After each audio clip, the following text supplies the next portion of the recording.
Bismillahirrahmanirrahim. Assalamualaikum warahmatullahi wabarakatuh. Selamat pagi semuanya. Oke, pada kesempatan kali ini saya akan coba menjelaskan materi pertemuan kelima, yaitu mengenai looping. Ya, mengenai looping. Jadi materi yang akan kita bahas pada pertemuan kali ini yaitu looping, karena di pertemuan sebelumnya kita sudah membahas mengenai penggunaan if. Sekarang kita masuk pada looping ya di C#. Oke, jadi sebenarnya di dalam looping di dalam C# ini kita bisa gunakan ada 4 cara. Yang pertama adalah for, ya. Yang kedua adalah while do, kemudian yang ketiga adalah do while, dan yang terakhir adalah for each. Bagaimana penggunaannya? Kita bisa lihat pada eh, lihat pada sintaks yang ada di depan, ya, di mana di sini kita bisa lihat ya. Yang pertama mengenai for, di mana diawali dengan tulisan for, kemudian inisialisasi nilai awal, lalu berikutnya adalah kondisi, kemudian diikuti dengan increment atau decrement. Dilanjutkan dengan di sini dalam branch ini, ya, kurung-kurung awal ini, itu pernyataan yang akan diulang itu seperti apa, atau statementnya atau baris programnya apabila masih memenuhi kondisi. Di sini apabila memenuhi kondisi. Nah, contohnya di sini seperti kita mau melakukan pengulangan angka, ya, pengulangan angka dari mengulang angka, menampilkan tulisan angka ke 1 sampai angka ke 10 secara looping, gitu ya. Jadi untuk itu maka di sini menggunakan for. Tadi nilai awalnya ini dengan mendeklarasikan variabel angka sama dengan 1, ya, in angka sama dengan 1, artinya di sini memberi nilai inisialisasi awal angka pertama kali adalah 1 nilainya. Kemudian kondisinya selama angka ini kurang dari sama dengan 10, maka incrementnya adalah ditambah, ya, ditambah 1 angka plus plus. Angka plus plus ini artinya angka nilai yang saat itu ditambah dengan 1 nilai.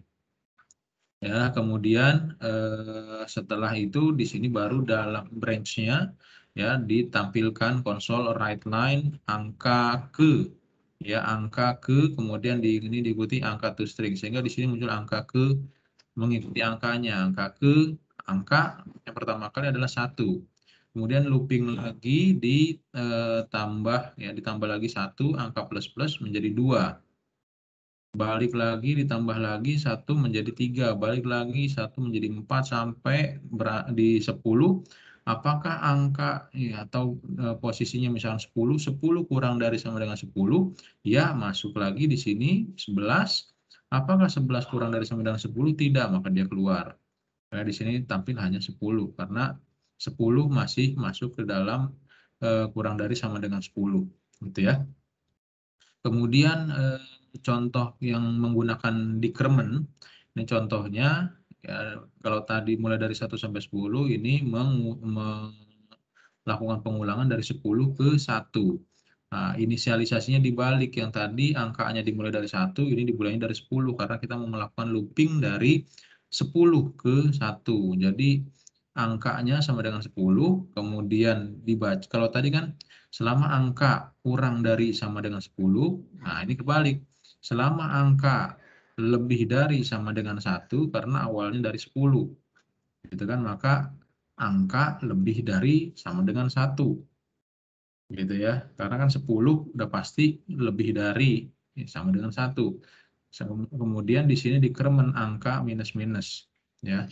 Pengurangan 1 nilai. Jadi 10 dikurangi 1 jadi 9, kurangi 1 8, kurangi 1 7, sampai nanti ketemu angkanya ini di angka 0. Apakah 0 lebih dari sama dengan 1? Tidak, maka dia keluar, gitu. Langsung ke sini. Ini penggunaan for. Kemudian penggunaan while, gitu ya. Penggunaan while untuk expression, ya, untuk sintaksnya ini seperti ini. While, kemudian ekspresi boolean, kemudian statement perulangan, gitu ya, statement perulangan. Nah, Pada penggunaan while ini seperti for tadi menyebutkan keywordnya dulu while ya. Kemudian bedanya kalau tadi di for itu kan ada inisialisasi nilai gitu ya. Kemudian diikuti kondisi, kemudian diikuti increment atau decrement. Kalau while ini tidak. Ini tidak ada inisialisasi nilai di dalam while ini, di dalam kurungnya, tapi langsung melakukan pengecekan kondisi, langsung kondisinya saja. Ya, baru di sini statement perulangannya. Lalu di mana increment atau decrementnya? Increment atau decrementnya ada di dalam statement perulangan di sini. Kita perhatikan. Ya, di sini langsung dideklarasikan kan kalau tadi for itu kan berada di dalam scope for-nya gitu kan. Tapi kalau misalkan menggunakan while ini kita deklarasikan dulu nilai awalnya. Di sini i sama dengan 1. Yang mau di looping adalah yang mau dicek adalah selama i kurang dari sama dengan 12. Maka di sini tampilkan console write line belajar C# i. Nah, i-nya dimulai dari 1 ya. Maka ditampilkan yang pertama 1. Nah, incrementnya di sini ditambah i plus plus. Jadi 1 ditambah 1 menjadi 2. Dibaca lagi apakah 2 kurang dari sama dengan 12? Jika ya, lanjut lagi di sini looping, ditambah lagi 1 jadi 3. Apakah 3 kurang dari sama dengan 12? Ya, masuk lagi. Tambah lagi 1 jadi 4. Sampai ketemu angka 13. Apakah 13 kurang dari sama dengan 12? Tidak, maka dia keluar. Ya, ini penggunaan while. Jadi diketik dulu while-nya, kemudian kondisinya, baru statement perulangannya. Kalau do while bedanya yang ditulis dulu adalah do-nya.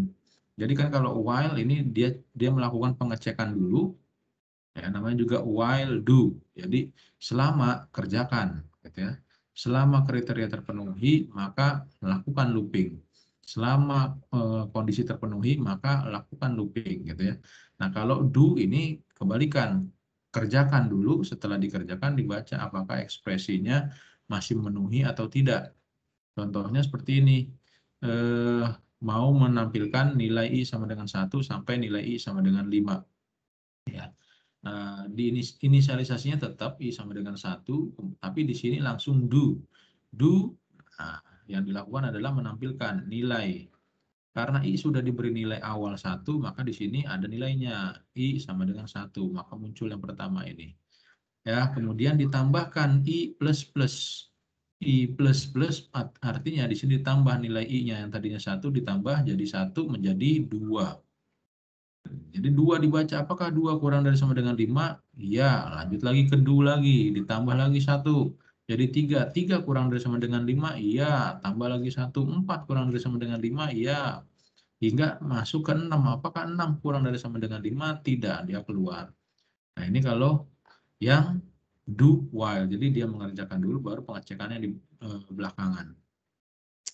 Kalau for each ini mirip dengan for, cuma bedanya adalah penggunaan for each ini digunakan untuk melakukan looping pada satu array atau pada list, ya, atau pada senarai gitu ya istilahnya.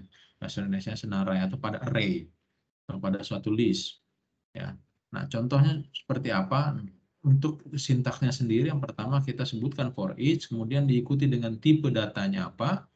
Setelah diikuti tipe data, kemudian nama variabelnya apa. Nah, nama variabel ini bebas, artinya ini nama variabel yang saat itu dideklarasikan. Jadi mengikuti tipe datanya apa, nama variabelnya apa. Nah, in ini adalah keyword, jadi harus ada in ini, kemudian nama array-nya apa. Sebagai contoh, di sini kita mau melakukan looping terhadap satu array. Ya, saya mau looping isi array ini, gitu ya. Saya mau looping isi array. Nah, biasanya kan kita menggunakan for gitu ya untuk looping isi array. Biasanya kita dapatkan dulu berapa jumlah elemen yang ada di dalam satu array, baru kita lakukan looping menggunakan for, misalnya seperti itu ya. Nah, tapi ini kita bisa menggunakan for each. Ya, jadi kita tidak perlu lagi membaca berapa jumlah elemen yang ada pada satu array karena udah otomatis bisa dibaca oleh si for each ini. Jadi setelah menuliskan for each, berikutnya adalah kita tuliskan tipe datanya, string. Kenapa string? Karena menyesuaikan dengan tipe array-nya. Array-nya apa? Array-nya adalah string. Berarti di sini tipenya harus string juga. Gimana kalau misalkan di sininya array-nya adalah string, gitu ya.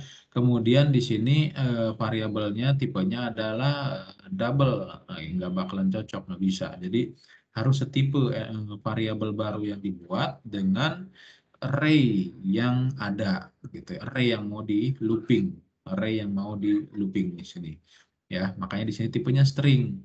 Gitu. Tapi kalau misalkan di sini array-nya adalah array integer, maka di sini variabelnya integer gitu. Integer, nama variabelnya bebas, mau elemen kayak mau apa kayak terserah. Gitu ya. Jadi for each tipe data elemen kemudian in. Nah, ini in keywordnya tidak bisa dihilangkan. Nama array-nya apa? Nama array-nya adalah string array. Nah, string array isinya ada apa? Ada 1, 2, 3. Ada berapa elemen? Ada 3 elemen. Elemen pertama isinya 1, elemen kedua isinya 2, elemen ketiga isinya 3. Nah, ini saya nyebutkan elemen. Lalu kalau ngomongin indeks beda lagi. Kalau indeks berarti ini indeks ke 0, indeks ke 1, indeks kedua. Jadi artinya string array ini punya 3 elemen, ya, 3 elemen di mana indeks ke 0-nya 1, indeks ke 1-nya 2, indeks ke 2-nya 3. Ya, jadi beda antara elemen dengan indeks. Ya, kemudian di looping, ya, di looping. Nah, apa gunanya nanti elemen ini? Variabel elemen ini ibaratnya dia sebagai variabel penampung. Variabel penampung data yang ada pada array kemudian dilimpahkan kepada variabel elemen. Jadi selama array string array ini di looping, dibaca datanya, dia bacanya satu persatu tetap. Jadi per indeks ke 0 dia baca dulu, dapat masukin ke variabel elemen. Kemudian yang kedua, elemen kedua, indeks ke 1 dibaca, dapat masukin ke variabel elemen. Kemudian pindah lagi ke indeks berikutnya, indeks kedua, gitu ya, dibaca, dapat masukin lagi ke variabel elemen, gitu. Jadi elemen ini sebagai variabel penampung data dari array yang ada di string array, gitu ya. Setelah selesai langsung keluar, ya. Jadi di sini tidak ada increment, tidak ada decrement, ya, tidak ada inisialisasi nilai, tidak ada.